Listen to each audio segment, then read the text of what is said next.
বিশ্বনবী very good mediator ছিলেন। বিশ্বনবী লজিক্যাল এবং রেশনাল ছিলেন, বুদ্ধিমত্তাকে কাজে লাগাতেন। এক সাহাবী এসে বলে, নবী ইযান লি বিজিনা, আমারে জিনার অনুমতি দেন। কিসের অনুমতি? কার কাছে অনুমতি চাইলো? অন্যান্য সাহাবারা এই যুবক ছেলেটাকে ধমকাতে লাগলো, বসো, এই মিয়া বসো, বিশ্বনবীর কাছে কি কথা বলে এগুলা? ওই যুবক বসে রইল। বিশ্বনবী কাজ সারলেন, এরপর বললেন, আইনা শাবাব, ওই যুবকটা কোথায়, এদিকে আসো, কি চাইছো বলো। কয়, বিশ্বনবী আপনি আমারে জিনা করার অনুমতি দেন। বিশ্বনবী যুবকটারে কাছে ডেকে আনলেন, বললেন, ও যুবক, তোমার ঘরে বোন আছে কিনা? কয়, আছে।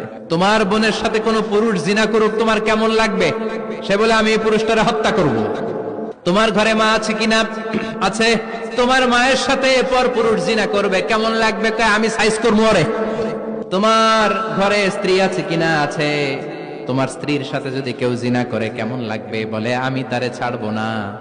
বিশ্বনবী বললেন, তাহলে যেই মহিলার সাথে তুমি জিনা করবা সেও তো কারো বোন, সেও তো কারো স্ত্রী, সেও তো কারো মা, ঠিক কিনা? What an intellectual capacity. যুবক বলে, তাই তো, এইভাবে তো ভাবি নাই। আমি যার সাথে পাপ করব সেও তো কারো বোন হবে, সেও তো কারো মা হবে, সেও তো কারো স্ত্রী হবে। ও নবী, আপনি আমারে মাফ করে দেন, আমার জন্য দোয়া করে দেন যেন তাকওয়ার উপর জীবন প্রতিষ্ঠা করতে পারি।